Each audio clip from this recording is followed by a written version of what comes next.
नमस्कार, कंज्यूमर अड्डा में आपका स्वागत है। आपके साथ मैं हूं विपिन भट्ट और आज हम बात करेंगे कि कैसे छोटे शहरों से बच्चे पढ़ने विदेश जा रहे हैं। जी हां, छोटे शहरों के बड़े सपने और बड़े हो रहे हैं। और ये बात निकल कर कहां से आई? ये बात निकल कर आई है देश की संसद से, जहां एक सवाल के जवाब में ये आंकड़ा सामने आया कि अगर पिछले 6 सालों की बात करें तो सबसे ज्यादा रिकॉर्ड 7.5 लाख बच्चे 2022 में विदेश पढ़ने गए।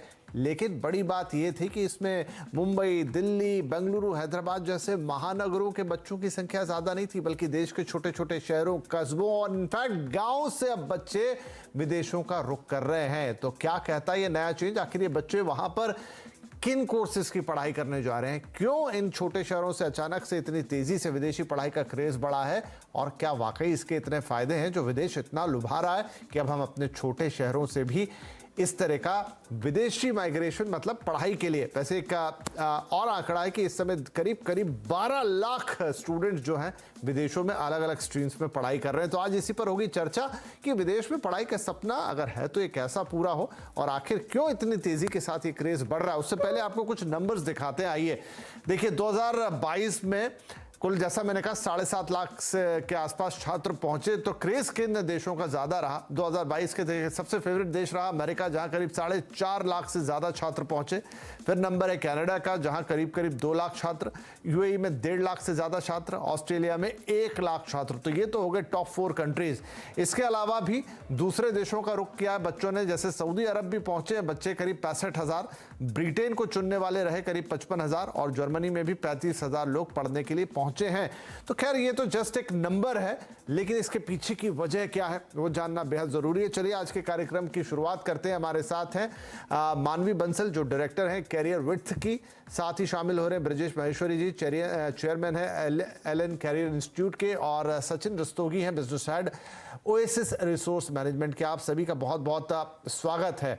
तो मानवी, आपसे शुरुआत करते हैं। अच्छा लगा ये जानकर, अच्छा लगा ये पढ़कर कि आप 7.5 लाख एक बड़ा नंबर है। बीच में हम मानते हैं कोरोना आया जिसकी वजह से नंबर गिरा होगा डेफिनेटली, लेकिन 6 साल में इतना ज्यादा बड़ा नंबर नहीं देखा गया। और जो हाईलाइट रही वो ये रही कि छोटे शहरों से बच्चों की तादाद ज्यादा रही। ये चेंज क्या दिखाता है? जी नमस्कार। ये चेंज हमें ये दिखाता है कि सबसे पहले कोविड में सोशल मीडिया का प्रभाव बहुत रहा है। जगह जगह हर घर तक सोशल मीडिया पहुंचा है और लोगों ने देखा है कि बाहर देश में कितना आसान है नौकरी पाना, कितना एक लाइफस्टाइल का चेंज है। तो ये भी एक बहुत मात्र कारण रहा है कि बच्चे बाहर पढ़ना चाहते हैं, वो एस्पिरेशनल हो गए हैं कि हम भी करके दिखा सकते हैं।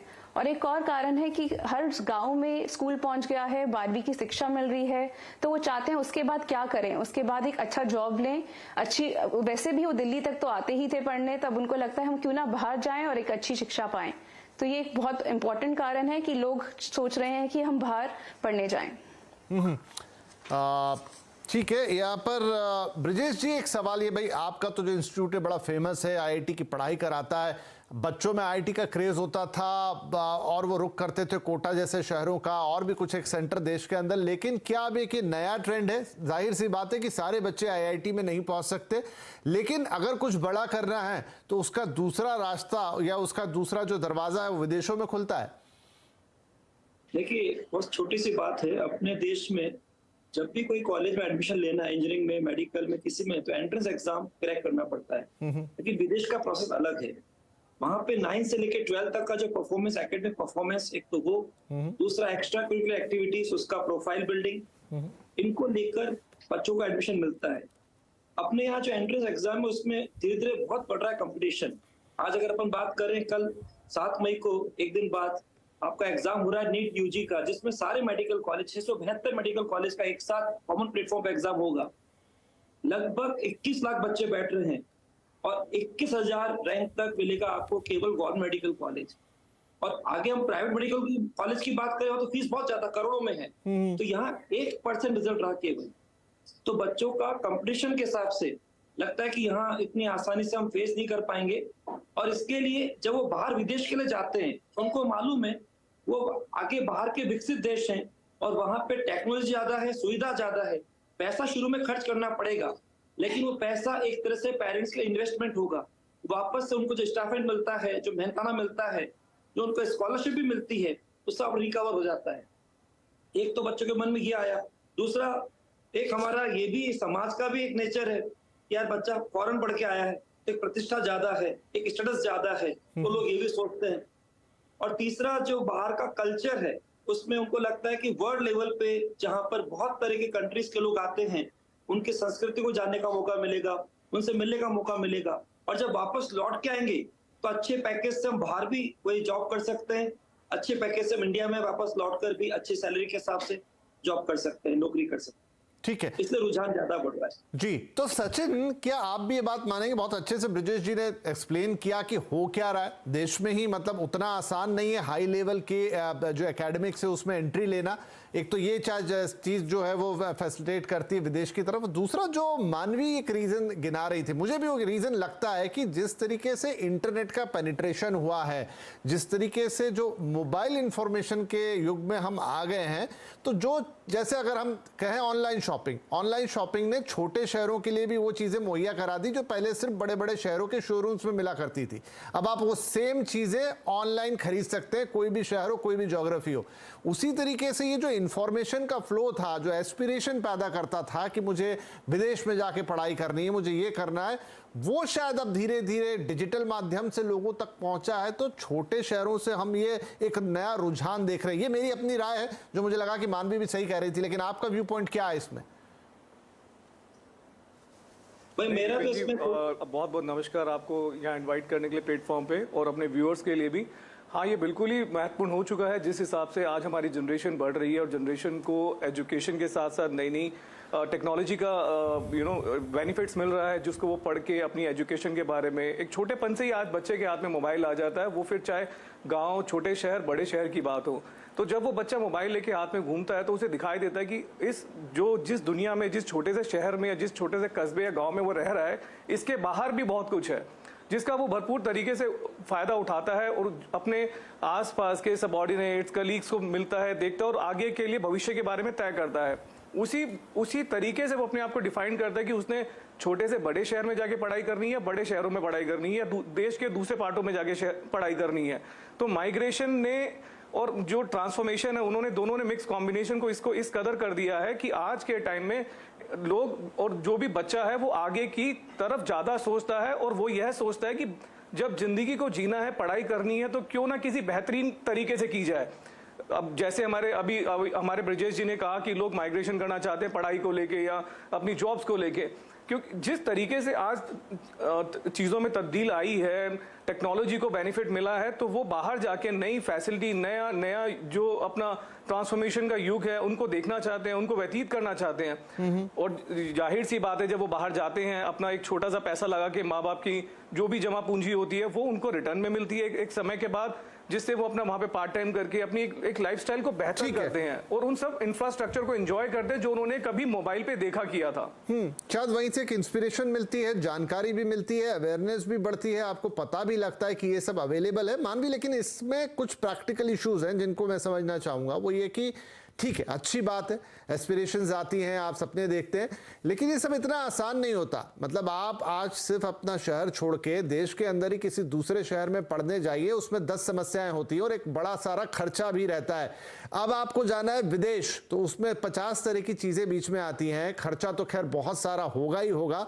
और छोटे शहरों में भी ऐसा नहीं है, धनाढ्य लोगों की कमी नहीं है, लेकिन ये बच्चे धनाढ्य लोगों के घर से नहीं जा रहे हैं, सामान्य लोगों के बच्चे हैं, जो थोड़ा अगर आप और डिटेल में जाएं इसमें, तो ये सब हर्डल्स कैसे पास हो रहे हैं, ये कैसे चीजें कन्वर्ट हो रही हैं? सामान्य वर्ग के जो बच्चे बाहर जाना मानवी से हाँ जी, तो जो हमारी जैसे एजेंसीज बहुत आ गई हैं जो बच्चों को बहुत इन्फॉर्मेशन दे रही हैं कि कैसे बाहर जा सकते हैं, कितना खर्चा है, कितनी स्कॉलरशिप्स हैं। बहुत देश हैं जो 100% स्कॉलरशिप भी दे रहे हैं जो बच्चे को जरूरत है और जो बच्चा अच्छा पढ़ाई में पूरा मन लगा के पढ़ रहे हैं। उसके अलावा इंडियन बैंकिंग सिस्टम का भी बहुत सपोर्ट है, बच्चे लोन ले सकते हैं 8.5% से लेके 11% तक, और गर्ल चाइल्ड के लिए स्पेशली 0.5% की छूट भी है। और यही नहीं कि आपको कैसे एप्लीकेशन भरनी है, आपको क्या आंसर भरने हैं, आप क्या क्या कर सकते हो ताकि आपकी एप्लीकेशन यूनिवर्सिटी में एक्सेप्ट हो, वहां जाके आप कहाँ रहोगे, आपको कैसा खाना मिलेगा, इन सब में भी पूरी तरह मदद करी जा रही है। बच्चों को वीडियोस दिखाई जा रही हैं, वहां पर रहने वाले बच्चों से कनेक्ट किया जा रहा है ताकि पेरेंट्स को भी लगे हाँ मेरा बच्चा सिक्योर है, एक ऐसे देश में जा रहा है जहाँ सेफ रहेगा। सो ये सब चीजों पे पूरा कंप्लीट मेजर लिया जा रहा है। और हमारी जैसी कंपनीज, हमने ही पिछले साल 1000 से ज्यादा बच्चे भेजे और हर एक बच्चे को देखा कि वहां जाके उसको सपोर्ट सिस्टम मिले, वो यूनिवर्सिटी में सेटल हो गया या नहीं हो गया, इन सब चीजों का हम पूरा ध्यान रखते हैं। तो लगे हाथ तो एक सवाल आपसे मानवी और ये कि जब मैं पढ़ रहा था डिटेल में सारी रिपोर्ट्स, तो मैंने ये भी पढ़ा कि क्योंकि अब बहुत सारे लोग फॉरेन एजुकेशन के लिए जा रहे हैं, तो काफ़ी सारी कंसल्टेंसीज भी आ गई हैं देश के अंदर, और सभी कंसल्टेंसीज एक जैसी नहीं। अभी शायद हाल ही में 70 बच्चों को डिपोर्ट भी किया गया कनाडा से, एक खबर मैंने पढ़ी, और यही कि प्रॉपर रूल्स रेगुलेशन फॉलो नहीं किए गए, बस उन्हें भेज दिया गया पढ़ने के लिए। तो ये सारी चीज़ों से भी बचना ज़रूरी है। अब कैसे चुनाव करें कि कौन सही और कौन गलत? बिल्कुल, आपने बहुत सही बात करी कि इतनी सारी गलत इन्फॉर्मेशन भी है मार्केट में और सही भी है, तो हम कैसे सोचें कि क्या सही है क्या गलत। सबसे इम्पोर्टेंट है कि जिस भी एजेंसी के पास जा रहे हो वो कितनी पुरानी है, वो कितने बच्चों को भेज चुकी है, क्या वो आपको बाकी बच्चे जो वहां पढ़ रहे हैं उनसे बात कराने को तैयार है या नहीं, वो आप पे किसी तरह का दबाव तो नहीं बना रही कि मेरे को ऐसे पैसे दो तभी हम आपको भेजेंगे। अगर ऐसा कुछ भी कर रही है इसका मतलब आपको 2-3 जगह पूछताछ कर लेनी चाहिए, तभी भेजना चाहिए। और आजकल यूनिवर्सिटी की सारी चीजें इंटरनेट पे अवेलेबल है, उसको जाओ जांच करो, देखो कि यूनिवर्सिटी का कैंपस कैसा है। वर्चुअल टूर्स देती है यूनिवर्सिटी, आप पूरा का पूरा देख सकते हो कि सिर्फ एक बिल्डिंग तो नहीं है जहां पर मुझे मेरा एजेंट भेज रहा है, या पूरा अच्छा कैंपस है, क्या वो यूनिवर्सिटी जैसे कनाडा में DLI रजिस्टर्ड है या नहीं है, ऐसे नंबर भी हम देख सकते हैं। सो काफी चीजें आ गई हैं, अवेयरनेस इतनी है वैसे पेरेंट को कि अगर वो पूरी जांच पड़ताल करें, गूगल पे चेक करें, तो वो पता लगा सकते हैं कि वो सही यूनिवर्सिटी में जा रहे हैं या नहीं जा रहे, और कोई उनको बेवकूफ तो नहीं बना रहा। जी, इसमें थोड़ा और डीप डाइव करेंगे। देखिए, अब देश के अंदर भी, क्योंकि यहां से अगर हम कंपेयर करें तो देश के अंदर भी ऐसे बहुत सारे इंस्टीट्यूट्स हो गए हैं, चाहे मेडिकल की पढ़ाई हो, चाहे कोई टेक्निकल पढ़ाई हो, इंजीनियरिंग की पढ़ाई हो, जिनकी सबकी क्वालिटी एक जैसी नहीं होती। बीच में ऐसी कई खबरें आती रहती हैं कि बहुत सारे प्राइवेट यूनिवर्सिटीज बंद हो गए या बहुत सारी इंजीनियरिंग की सीटें खाली पड़ी क्योंकि वो क्वालिटी, वो लेवल है ही नहीं उन कॉलेजेस में। खुल तो गए हैं, पता चला ढंग की लैब भी नहीं है। तो क्या फॉरेन जाते समय भी ये समस्या हो सकती है? देखिए, सुनने में अच्छा लगता है कि विदेश में जाके पढ़ाई कर रहे हैं, बाकी ये वहां पर भी होगा कि सारी चीजें, सारी यूनिवर्सिटी एट पार नहीं है। और जब ये बिजनेस के तौर पे ऊपर आएगा, तो जो सवाल मैंने अभी मानवी से पूछा थोड़ा उसी का एक्सटेंशन है कि क्या ऐसे में आपको बहुत कॉशियस रहना है कि भाई किस यूनिवर्सिटी में जा रहे हैं, किस कॉलेज में एडमिशन ले रहे हैं, और क्या उसको वो डिग्री को लेने के बाद सच में आपके हाथ में कुछ आएगा, या सिर्फ एक कहने के लिए चस्पा हो जाएगा कि भाई आप फला देश से फला पढ़ाई करके आ गए। ब्रजेश जी। हाँ, मैं एक बात कहना चाहूंगा, बहुत इंपॉर्टेंट चीज है, क्योंकि बच्चों का फ्रॉड भी बहुत हुआ है इसके अंदर। हमारा इसमें ये कि जो हर बच्चा अपने को चाहता है कि टॉप लेवल के, अगर इंडिया में नहीं तो बाहर भी टॉप लेवल के इंस्टीट्यूट जुड़े। इसमें ऐसा नहीं केवल पैसे से ही बच्चा जो अमीर परिवार का वही जुड़ पाएगा। जहाँ बच्चे का टैलेंट होता है, पढ़ाई की भूख होती है, तो वहाँ पे कई इंस्टीट्यूट स्कॉलरशिप भी देती है। स्कॉलरशिप से बच्चे के पेरेंट्स के ऊपर ये पढ़ाई का जो भार है ये कम हो जाता है। और हम हमेशा इसके अंदर शुरू की जो टॉप 200 इंस्टीट्यूट हैं उसी के लिए बच्चों की तैयारी कराते हैं। हमारा इसमें ये नहीं केवल बच्चों को भेजना है, हमें देखना है बच्चे का इंटरेस्ट क्या है, उसकी प्रोफाइल बिल्डिंग है, उसके इंटरेस्ट के हिसाब से जिसमें उसका फील पैशनेट हो उसको वो कोर्स मिले। और वहां जाके जब उस कैरियर के हिसाब से अपनी पढ़ाई करे तो उसको लगे कि वास्तव में जो कोर्स में जुड़ा हूँ उसके आगे मेरा अपने आप ये पुश करेगा कैरियर को, और मुझे अपने आप एक जिंदगी में पहचान मिलेगी। मैं वहां भी रहकर या बाहर इंडिया से वापस इंडिया आ जाऊं, हर जगह मेरे को जॉब के हिसाब से बिल्कुल प्रायोरिटी बेसिस पे वेटेज दिया जाएगा। ऐसी इंस्टीट्यूट से उसका कैरियर जोड़ा जाता है। इसलिए हमने अभी तक अपने टॉप लेवल की MIT है, आज हमको 5 साल हो गए, MIT में 8 बच्चे जा चुके हैं। इसी साल 2023 में, बीच में कोरोना आ गया, 2 साल जिससे फर्क पड़ा था, लेकिन 2023 में 3 बच्चे MIT गए, 9 बच्चे ऑक्सफोर्ड गए। अभी तक 5 साल के सफर में 2018 से 2023 के अंदर करीबन 18 बच्चे तो चले गए आपके ऑक्सफोर्ड में, 8 बच्चे MIT में, ऐसे ही आपके हार्वर्ड है, ऐसे आपका कॉर्नल है। इस तरह की टॉप इंस्टीट्यूट कैम्ब्रिज है, इनमें हम बच्चों को ज्यादा लेके चलते हैं। हमारा ये नहीं कि बस जाना है किसी पे चले जाओ नहीं, क्योंकि बच्चे का डेटा बहुत इंपॉर्टेंट है।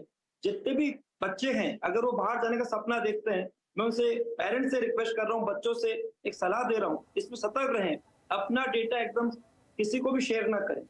जो भी आपके इसमें कंपनी हो, कंसल्टेंट हो, कोई भी काउंसलर हो, या आप देख लीजिए उनका रिजल्ट रिकॉर्ड क्या रहा है, उन्होंने कैसे जगह बच्चों को भेजा है। अभी तक अपने यहाँ से 5 साल में 672 प्लस बच्चे जा चुके हैं और आराम से हर तरह के बच्चे हैं, ऐसे जो गुदड़ी के लाल हैं लेकिन पढ़ाई के अंदर कमाल है।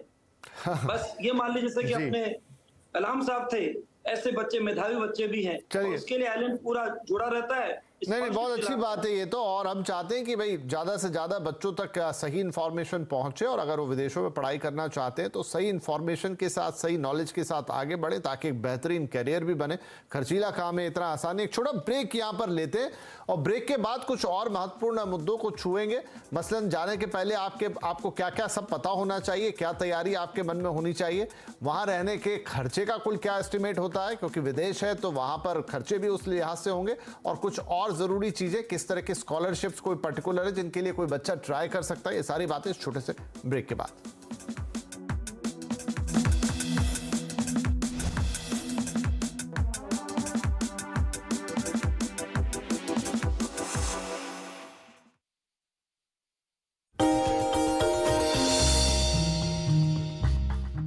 डू यू नो में आज हम बातचीत करने वाले हैं आइशर मोटर्स की। दरअसल कभी अगर आप ताज कोलाबा या आमतौर पे मॉल में घूम रहे होंगे तो आपने एक शॉप देखा होगा या एक आउटलेट देखा होगा गुड अर्थ के नाम से। ये गुड अर्थ जो है ये यूजुअली आपको दिखाई पड़ेगा गिफ्ट आइटम के लिए या वेस्टर्न इंडो वेस्टर्न क्लोथिंग के लिए। दरअसल आइशर मोटर की शुरुआत जब हुई थी तब इस कंपनी का नाम था गुड अर्थ, और वहां से कंपनी धीरे धीरे आगे बढ़ना शुरू हुई। आज जो कंपनी के चेयरमैन हैं सिद्धार्थ लाल, उनकी मदर का जो प्रोजेक्ट है उसका नाम है गुड अर्थ, और आज भी वो रिटेल आउटलेट्स के तौर पर आप आमतौर पे देखेंगे भी। तो अक्सर मुंबई में, अक्सर किसी हाई प्रोफाइल मार्केट्स में आपको शायद गुड अर्थ के नाम से कुछ प्रोडक्ट बिकते हुए दिखाई पड़े। अब लौटते हैं आइशर मोटर्स के ऊपर। दरअसल आइशर मोटर की शुरुआत 1948 में हुई थी, और तब जब ये गुड अर्थ होती थी तब इसका जो कामकाज होता था वो इंपोर्टेड ट्रैक्टर्स को इंपोर्ट करना, उनके पार्ट्स को इंपोर्ट करना, उसे असेंबल करना, और उस असेंबल करने के बाद उसको बेचने का काम ये उस समय पर गुड अर्थ का होता था। धीरे धीरे वो गुड अर्थ से आइशर बनी, और आइशर से होते हुए आज आइशर मोटर्स आपके सामने है। मेजरली रॉयल एनफील्ड ज़्यादातर प्रोडक्ट आप उसके देखेंगे। लेकिन और इंटरेस्टिंग फैक्ट में एक फैक्ट ये भी है कि 1959 में इस कंपनी ने एक ट्रैक्टर डिवीज़न, जो कि जर्मन ट्रैक्टर कंपनी थी, आइशर ट्रैक्टर, उसको मर्ज करने के बाद बनाया, और उसके बाद से ट्रैक्टर कारोबार के अंदर प्रोमिनेंटली इंडिया में एक्सपैंड करते हुए दिखाई पड़े। एक और इंटरेस्टिंग फैक्ट ये भी है कि एक समय पर एक कंपनी के 15 अलग अलग बिजनेस होते थे, जिसके अंदर ट्रक्स, मोटरसाइकिल्स, कंपोनेंट्स, फुटवेयर और साथ साथ गारमेंट जैसे कुछ अनरिलेटेड बिजनेस भी थे, और जिसकी वजह से ये कंपनी काफी मासिव लॉसेस में थी। रॉयल एनफील्ड जो इस कंपनी का सबसे ज्यादा बिकने वाला प्रोडक्ट है, वो एक समय पर लॉस में था, और करीब करीब 20 करोड़ रुपए के आसपास का लॉस आया था। और एक इंटरेस्टिंग फैक्ट ये भी है कि सन 2000 में एक ऐसा भी समय आया था जब कंपनी के बोर्ड ने डिसाइड किया था कि वो रॉयल एनफील्ड डिवीजन को बंद कर देंगे, और उस समय पर सिद्धार्थ लाल साहब ने इस कंपनी को की कमान संभाली। उन्होंने नॉन रिलेटेड 13 प्रोडक्ट्स को बंद किया और सिर्फ 2 प्रोडक्ट के ऊपर फोकस किया, जिसमें एक था रॉयल एनफील्ड और दूसरा था वॉल्वो आइशर ट्रक्स, जिनको आप देखते हैं। इन दोनों पे फोकस करा और मासिवली इस कंपनी के अंदर टर्न अराउंड किया। इनफैक्ट उस समय से लेकर करीब आज तक स्टॉक ने एक जोरदार परफॉर्मेंस भी दिया और एक मासिव टर्न अराउंड स्टोरी बनकर ये सामने भी आया था। साथ ही साथ 2015 में जो रॉयल एनफील्ड की बिक्री है, वो एक ऐसा भी समय देखा है कंपनी ने जब 2000 के अंदर कंपनी लॉस मेकिंग थी, लेकिन 15 साल के अंदर कंपनी ने इतनी मासिव सेल करी कि ये ग्लोबली हार्ले डेविडसन से ज्यादा गाड़ियां बेचते हुए दिखाई पड़ी। तो इस तरह की एक मासिव टर्न अराउंड स्टोरी आपने रॉयल एनफील्ड के अंदर देखी महज 15 साल के अंदर। तो ये कुछ इंटरेस्टिंग फैक्ट आइशर मोटर्स या फिर गुड अर्थ से रिलेटेड। आए कुछ और फैक्ट लेकर भी आते रहे।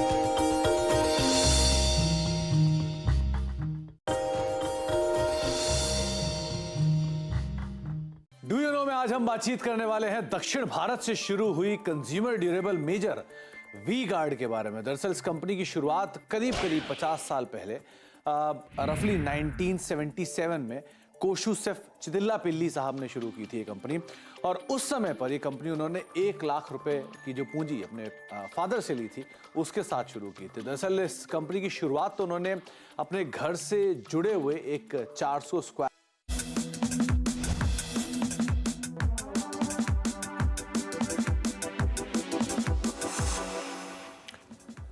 छोटे शहरों से बच्चे विदेश पढ़ने चले, क्योंकि ताज़ा रिपोर्ट आई, एक संसद में जानकारी आई जिसमें बताया गया कि पिछले 6 साल में, पिछले साल 2022 में सबसे ज़्यादा बच्चे विदेश पढ़ने पहुंचे। 7.5 लाख से ज़्यादा इनकी संख्या थी। और बड़ी बात कि छोटे शहरों से ज़्यादा बच्चे थे बनिस्बत बड़े शहरों के मुकाबले। तो इसी पर हम कर रहे हैं चर्चा कि क्या विदेश में पढ़ाई इतनी आकर्षक हो चली है और उसके पीछे कारण क्या है, और जो करना चाहते हैं फिर उनके लिए यहाँ पर क्या चीज़ें हैं। तो सचिन, ये बताइए कि समझ लीजिए अब इस लिस्ट में सबसे ऊपर अमेरिका का नाम था, 4.5 लाख के आसपास बच्चे वहां पहुंचे। तो किसी को अगर अमेरिका में कोई मास्टर डिग्री लेनी है या बैचलर का कोर्स करना है, अमूमन 2-3 साल का वक्त उसमें लगेगा। कितना औसत खर्चा आता होगा?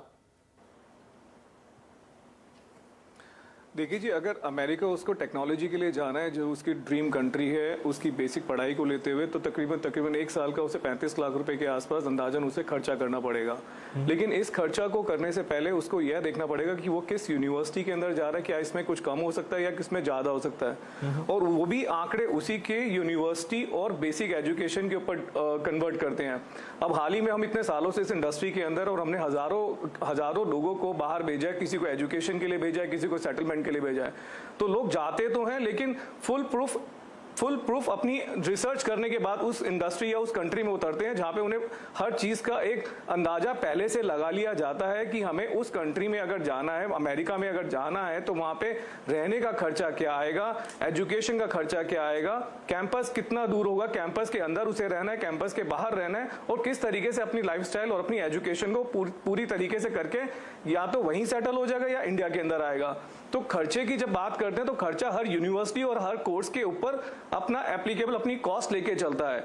इसलिए प्राइमा फेसिया इस चीज को बताने से ज्यादा बेहतर यह रहता है कि अगर वो विद्यार्थी, वो कैंडिडेट अपनी एजुकेशन को सर्च बनाकर उसके जरिए से वहां अपना एस्टिमेट कॉस्ट लेके चले तो वो ज्यादा बेहतर रहेगा। हाँ, वो बड़ा इंपॉर्टेंट है, क्योंकि बड़ा खर्चा, माना आपको एजुकेशन लोन वगैरह मिल जाएंगे, लेकिन इन स्पाइट ऑफ दैट आपको पास एक बड़ी मनी होनी चाहिए, क्योंकि वो बैंक डिपॉजिट्स वगैरह भी लगते हैं जब आप फॉरेन जाते हैं पढ़ाई करने के लिए। खास तौर पे आपको अपने बैंक्स में दिखाने पड़ते हैं। तो वो सब तैयारी भी माता पिता के लिए भी ज़रूरी है और बच्चों को भी वो चीज़ें समझ में आनी चाहिए।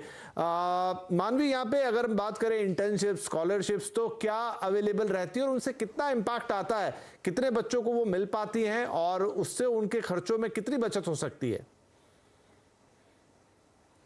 स्कॉलरशिप्स यूएस में, कनाडा में, यूके में, ऑस्ट्रेलिया में इस टाइम पे काफ़ी सारी हैं। कल ही ईटीएस ने एक यूके के साथ स्कॉलरशिप निकाली है। इसी तरह शेवलिंग स्कॉलरशिप है, कॉमनवेल्थ स्कॉलरशिप है, यूके में फुल ब्राइट स्कॉलरशिप है। प्लस हर यूनिवर्सिटी की भी इंडिविजुअल अंडर ग्रेजुएट के लिए और मास्टर्स के लिए अलग अलग स्कॉलरशिप्स रहती है। जैसे इस साल हमारे बच्चों ने कम से कम $5 लाख की स्कॉलरशिप्स पाई हैं। तो इसी तरह की जैसे बच्चा need based scholarship, merit based scholarship, अलग अलग स्कॉलरशिप के लिए अप्लाई कर सकता है। एक इम्पॉर्टेंट चीज जो ध्यान में रखने की है, कई यूनिवर्सिटी अपने आप आपको प्रोफाइल पे स्कॉलरशिप देती हैं। कईयों के लिए हमें 6 महीने पहले, 8 महीने पहले अप्लाई करना पड़ता है। तो ये सारी रिसर्च कि आप कहाँ अप्लाई कर सकते हो, कितनी देर पहले अप्लाई करना है, ये सब जानकारी बहुत जरूरी है। यूएस में बहुत यूनिवर्सिटी हैं जो 100% स्कॉलरशिप भी देती हैं। ऐसी स्टेट यूनिवर्सिटीज हैं, कॉलेजेस हैं जहां पर आप कम 7-8 लाख से लेके 20 लाख में भी एजुकेशन कर सकते हो अगर आपको स्कॉलरशिप मिल रही है तो। सिमिलरली कनाडा में यूबीसी है जो पूरी स्कॉलरशिप भी देता है ना, $85,000 तक की स्कॉलरशिप भी देता है। तो ये काफी बड़ी स्कॉलरशिप है जो बच्चे अगर वो पहले से प्लान करके चलें तो इन सब स्कॉलरशिप्स को वो टारगेट कर सकते हैं। तो ये इसके अलावा आपकी फेलिक्स स्कॉलरशिप है यूके में जो काफी अच्छी स्कॉलरशिप है। ऐसे काफी सारी स्कॉलरशिप्स हैं। टाटा स्कॉलरशिप इंडिया में है, एक टाटा एंडोमेंट फंड करके जो लोन स्कॉलरशिप मानी जाती है, वो भी एक काफी पॉपुलर स्कॉलरशिप है। ठीक है जी। ब्रजेश जी, फाइनली एक बड़ा सवाल कि आपने अपने पिछले जवाब में कुछ टॉप इंस्टीट्यूट्स के नाम लिए, वो तो हमें समझ में आते हैं, अगर वहां से कोई पढ़ाई करेगा तो डेफिनेटली बहुत अच्छी जॉब भी पाएगा। लेकिन सारे बच्चे तो उन इंस्टीट्यूट में भी नहीं जा सकते, उसके अलावा भी बहुत सारे Tier 2, Tier 3 के इंस्टीट्यूट होते हैं जो अपने आप में अच्छे होते हैं। उन इंस्टीट्यूट की क्या सिचुएशन है? क्या वहां से पढ़ाई करने के बाद भी, एक खर्चा करने के बाद लोगों को उस कैलिबर की, उस लेवल की जॉब्स मिलती है जहां पर वो अपने पैसे तो रिकवर करेंगे ही और अच्छी कमाई भी कर सके? सर, मेरा इसमें कहना है कि हम बच्चों को असिस्ट करते हैं, हम यूनिवर्सिटी को असिस्ट नहीं करते जो कमीशन देती, बिल्कुल नहीं। हम मेरिट बेस पे एडमिशन की बात करते हैं। हमारे 3 स्टेप की बात होती है। एक तो बच्चे का इंटरेस्ट क्या है, उसका प्रोफाइल जो बिल्डिंग हुआ है 9th क्लास से लेकर 12th क्लास के बीच में, और उसका जो अपना एक्स्ट्रा करिकुलर एक्टिविटीज का जो डेवलपमेंट है, उसके बेस पे उसके इंटरेस्ट का उसे कोर्स मिले। ये नहीं कोई सा भी उसको रैंडम कोर्स मिल जाए, बाद में स्ट्रगल करता रहे। दूसरा, हम बच्चों के जितने भी स्टैंडर्ड टेस्ट हैं उनकी तैयारी कराते हैं। जैसे वो आपका यदि यूकेट है, यूपी मैट है, सेट है, बी मैट है, इनकी तैयारी। और सबसे ऊपर एडवांस प्लेसमेंट, अकेला एडवांस प्लेसमेंट पूरे भारत में हम ही इसको तैयार कराते हैं, जो बच्चों के लिए अधिकतर वो अपने आप करो, और वो सबसे इंपॉर्टेंट चीज है। और तीसरा हमारा ये कि जितने भी फॉरेन लैंग्वेज है, टॉफेल है, आइलेट्स है, इनकी भी तैयारी कराते हैं, ताकि बच्चों को एकेडमिक से ऐसा स्ट्रांग हो जाता है कि उनको लग जाता है कि टॉप 200 में आराम से यूनिवर्सिटी मिल जाएगी। और वहां की पढ़ाई ऐसी होती है जिसमें कभी फ्रॉड की बात तो होती नहीं है। ये पूरा विश्वास होता है कि लाइफ में आगे स्टेबिलिटी होगी, एक अच्छा जॉब मिलेगा। वो जॉब की दोनों जगह, भारत आके करना हो तो यहाँ भी मिलेगा, इतनी उसकी एक इमेज है, एक उसका ब्रांड वैल्यू है। और अगर वो बाहर रहना चाहे तो बाहर भी। मेरा एक हल्का सा निवेदन है, आप देख सकते हैं जितनी भी जगह आज हमारी मल्टी इंटरनेशनल कंपनियां हैं, उन सबके सीईओ भारतीय हैं। यानी ब्रेन तो भारत का बहुत अच्छा है, बिल्कुल, लेकिन सुविधाएं बाहर ज्यादा अच्छी है, इसलिए बाहर जा रहे हैं। अभी कोशिश कर रहे हैं, मोदी जी की बात आई थी, नवाचार आ रहा है, इस तरह से विचार आ रहे हैं कि जो बच्चे अच्छे हैं लेकिन बाहर जाने के सपने भूल लेते हैं, क्यों नहीं हम ऐसी यूनिवर्सिटी को भारत में लाके करें। बिल्कुल, उसका बिल्कुल एक सर।